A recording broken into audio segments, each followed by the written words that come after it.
All right, now we are going to examine the second and last part of Ezra-Nehemiah, the reform and the regress.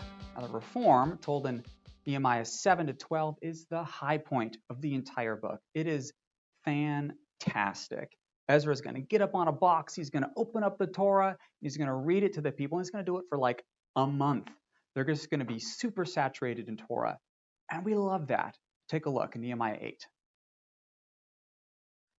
All the people gathered as one man in the square before the water gate, and they said, "Hey, Ezra, come on over, buddy. Bring the law with you. We want to hear it." So the men, the women, anyone who could understand, even the little kiddos, they got together, and Ezra read from the law. And he read morning until midday. I mean, this is a lot of Bible. And the ears of the people were attentive to the law, and they were so psyched about it. I mean, this is awesome. Unsurprisingly, this section here is going to have a cycle that it follows as well. 3 times the people are going to get together on a specific day, gather together, read the Torah, and then do something about it. Let me show you how this cycle plays out. So here we go. On the 7th month, they gathered together and they read the book of the law, and then they responded. On the 2nd day, they came together. This is the same Hebrew word, asaph. They studied the words of the law. They did something about it. 24th day, assembled, read from the law, and they did something about it. And let's take a look at just what they did, their response. So in this first cycle, the response is the people initially weep, but then they rejoice. There's weeping and there's joy.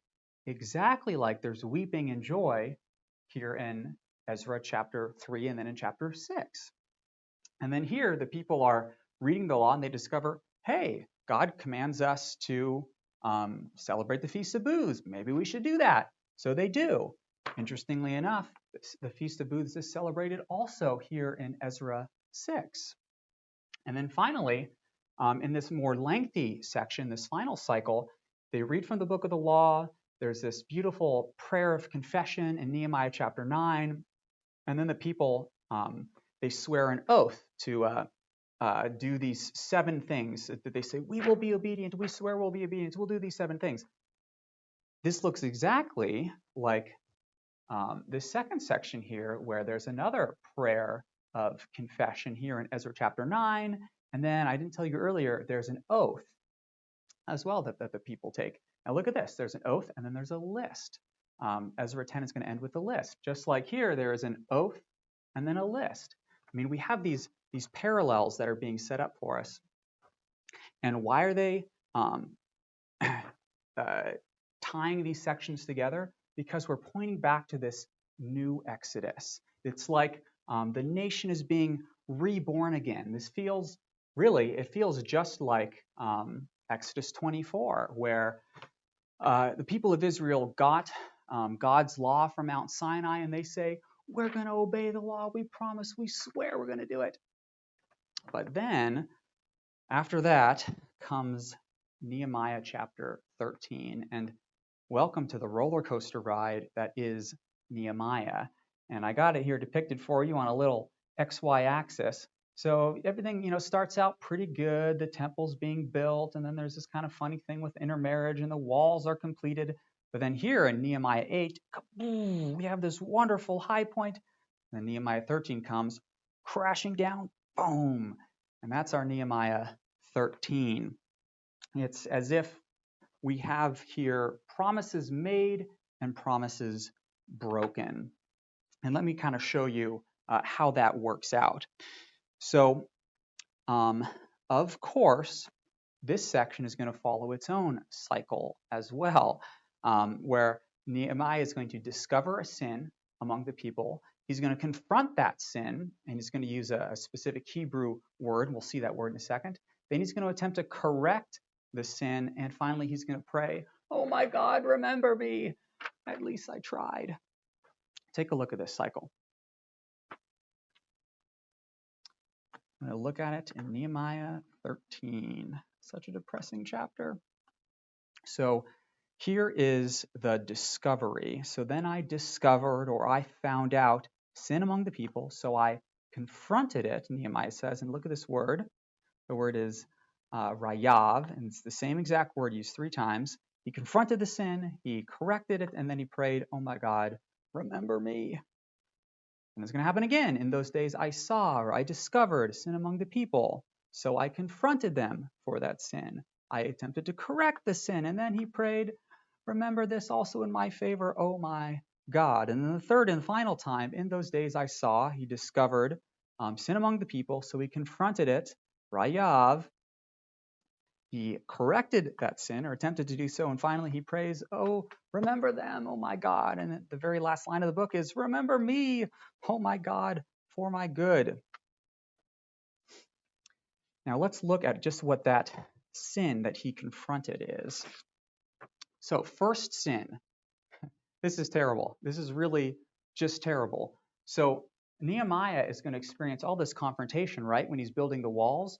Well, that same enemy who was trying to thwart him in his building of the walls, he comes back here in chapter 13. The guy's name is Tobiah the Ammonite. And Eliashib, the priest of Yahweh, says, hey, you know what, Tobiah? We're buds. Why don't you come on over here and live inside of my temple? Eliashib the priest sets up an apartment for the enemy of God, a Gentile in this case, to live inside the temple. I mean, that's crazy. They also forsake the tithe here in this first section. Secondly, they're going to break the Sabbath. We have Sunday, Monday, Tuesday, Wednesday, Thursday, Friday, Sabbath. And the Sabbath is broken, and the focus is actually on the walls. So the violation of the Sabbath here, in the eyes of the author, is actually an attack on the walls. Let me show you how this works. So let's see. Here is the trespassing of the Sabbath, but look at how it focuses on the city and the walls of Jerusalem. People who are violating the Sabbath were bringing things into Jerusalem, it says. How do you do that except going through the walls? And they said that they were selling all kinds of goods on the Sabbath in Jerusalem itself, that is, inside of its walls. So Nehemiah attempts to correct this situation by closing the gates of Jerusalem, which are in the walls. And there's all these merchants and sellers who are then like, okay, I guess we can't get inside, but let's at least set up our shop outside of the walls. They lodged outside of Jerusalem. And Nehemiah said, why do you lodge outside the walls? So again, this violation of the Sabbath is an attack on the walls of Jerusalem. And finally, what's the sin in this final cycle is intermarriage. And it's as if each of these 3 are directly mirroring the 3 promises. So we have promises made here in the reform section, and then promises broken in the regress section. And this point is made explicitly by another Hebrew word. It is azav, which means to forsake or to neglect. Now let me show you where this word shows up. It's going to show up in the last line of the covenant that they made, or that is the oath that they made. Nehemiah chapter 10. Let me just go to here in 11. The last line, here they have the obligations of the covenant that they swear. The last line is, we will not neglect the house of our God. We will not azav the house of our God, they say. Well, what happens in Nehemiah 13? Well, there's a little bit of azaving happening. It says, I confronted the officials and said, why is the house of God forsaken? Why is it azav? So here we go. Promises made, promises broken. But the thing is, it gets even worse than that. So remember how this oath was an oath to do 7 things. They promised, we're going to do these 7 things. We're going to be obedient in these 7 different ways. Well, here in Nehemiah 13, 5 of those 7 promises are systematically broken. 1, 2, 3, 4, 5. And we need to get a red X on those because those promises are broken. 5 of those promises are broken. Let me show you. Made a little chart for this because it is important. So here in chapter 10, there are 7 promises. Here are those 7 promises. And let's see how many of those are broken. Let's see. We promise we're not going to marry non-Israelites. Oh yeah, broken. We promise we're not going to work on the Sabbath. Oops, broken again.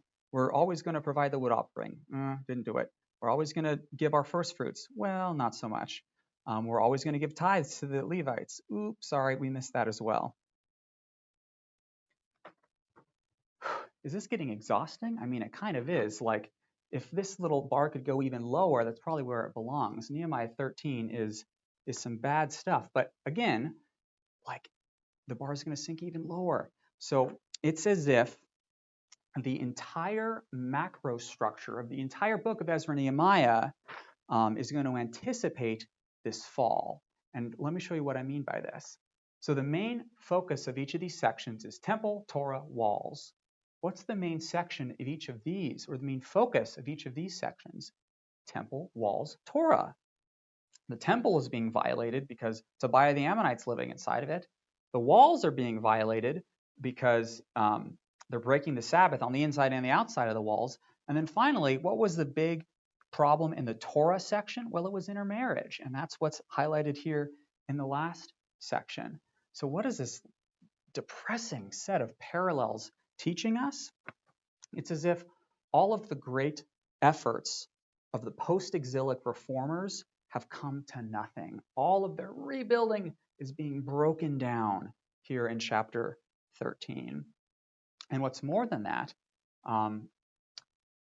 finally, this fall was anticipated for us in chapter 5, this nasty interruption on the beautiful chiasm in Nehemiah 1-7. Chapter 5 is going to follow the exact same pattern as Nehemiah 13. In Nehemiah 5, Nehemiah the person is going to discover the sins of the people. He's going to confront them. It's going to use the same Hebrew word, rayav.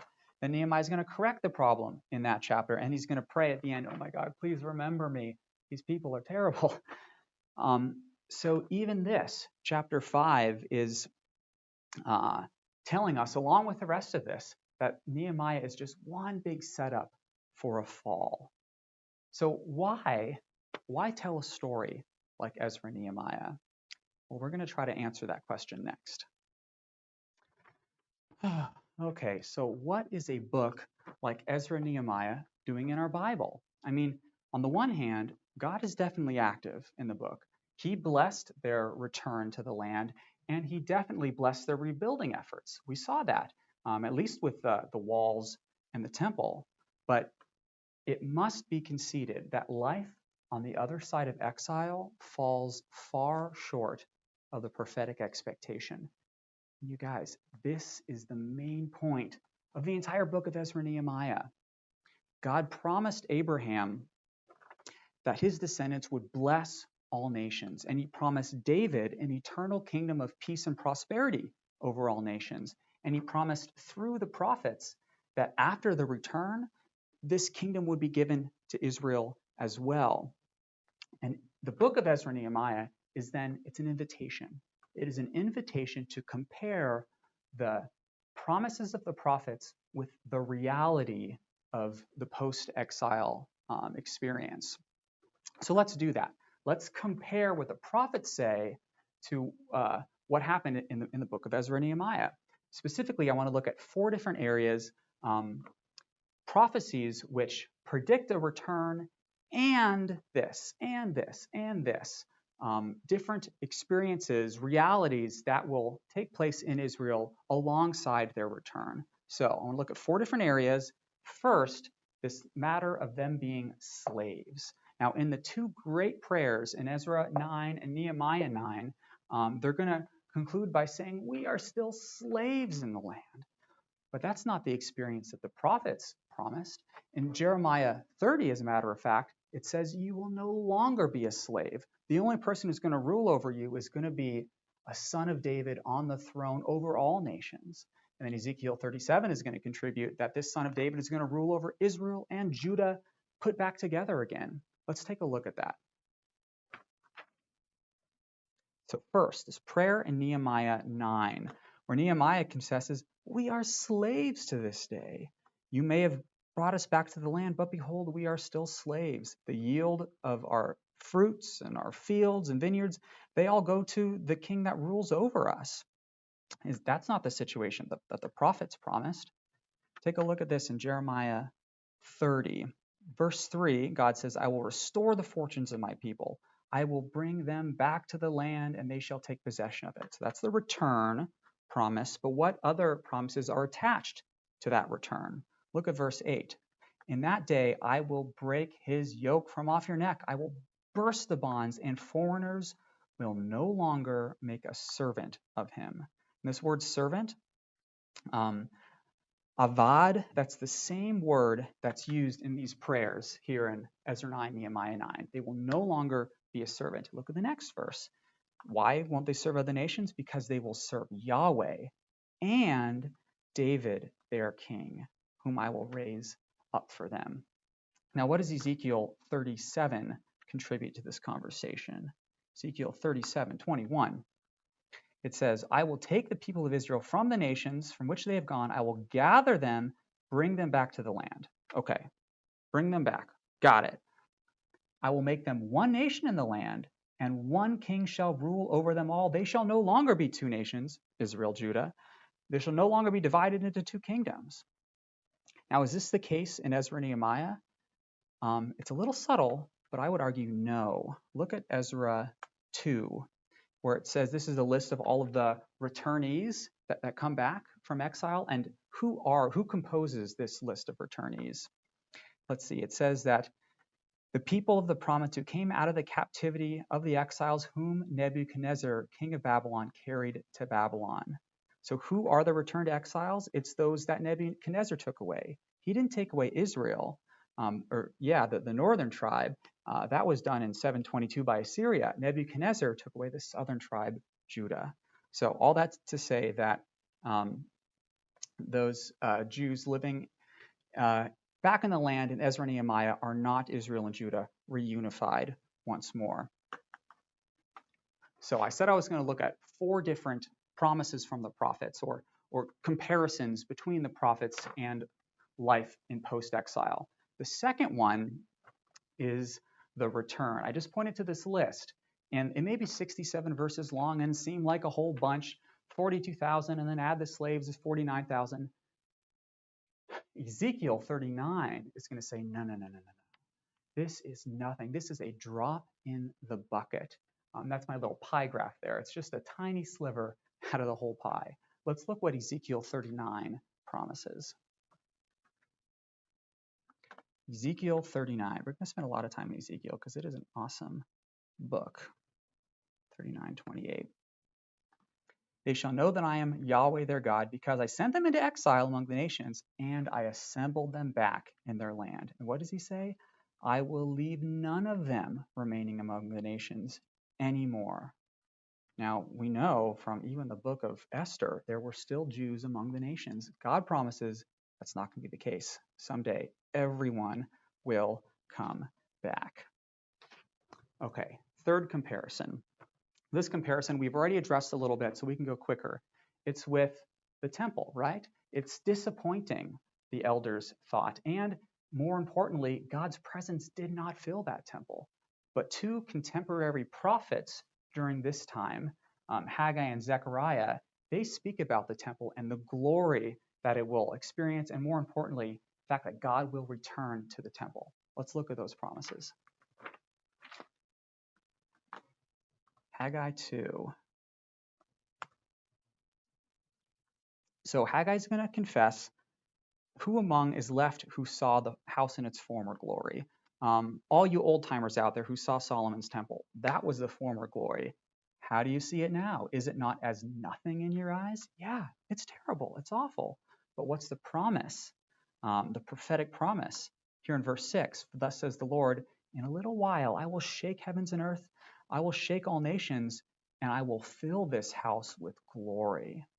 As a matter of fact, the latter glory of this house will be even greater than the former. The future temple is going to be magnificent. It's going to be glorious. And more importantly, Zechariah 2:10 tells us it's going to be filled with God's presence. Zechariah 2.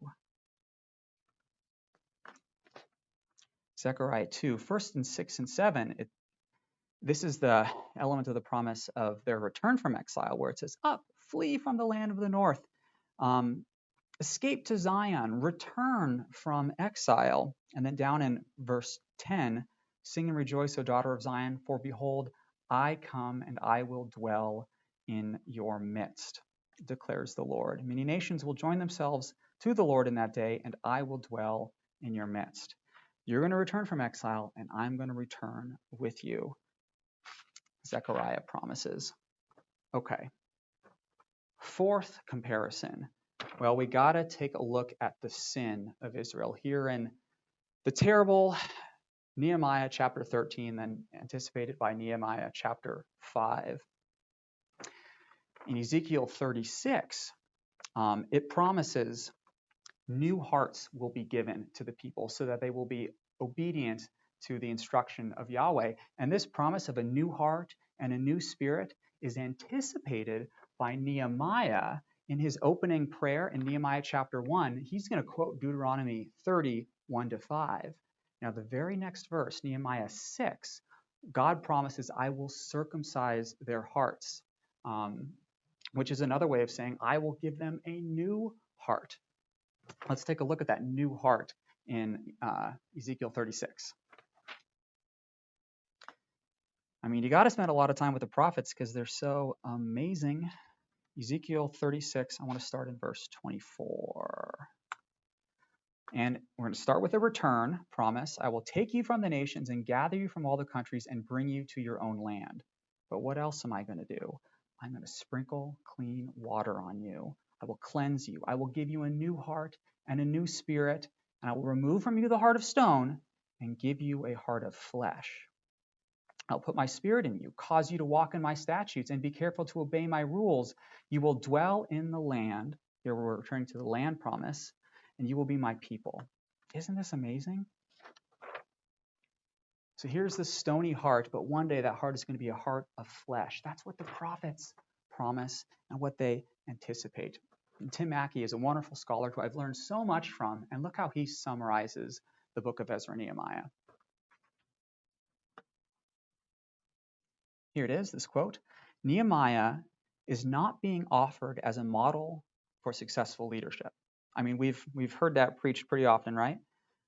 Rather, his experience is telling the truth about the human condition. Apparently, the disaster of the exile did not accomplish the transformation of the human heart. Even grave consequences don't bring about the deep level of healing required to change the human disposition. Israel's promise before the exile was a hard heart that resulted in rebellion against the terms of the covenant. And Israel's problem after the exile, asked Nehemiah chapter 5, Nehemiah 13, well, it is exactly the same. What this tells us is that the new covenant promises of Jeremiah 31 and Ezekiel 36 have yet to be realized.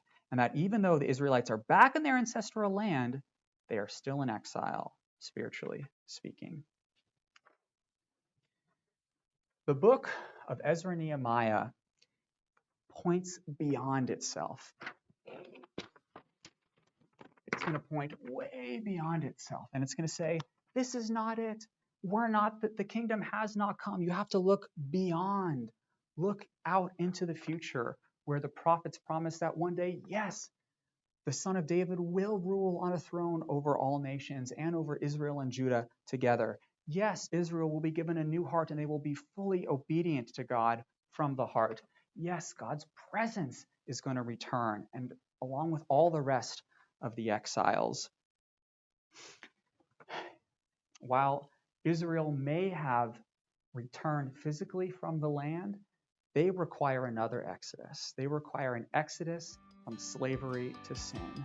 And only after that has been accomplished, and praise Jesus it has, they will be fully ready and qualified to inherit this eternal kingdom promised to them.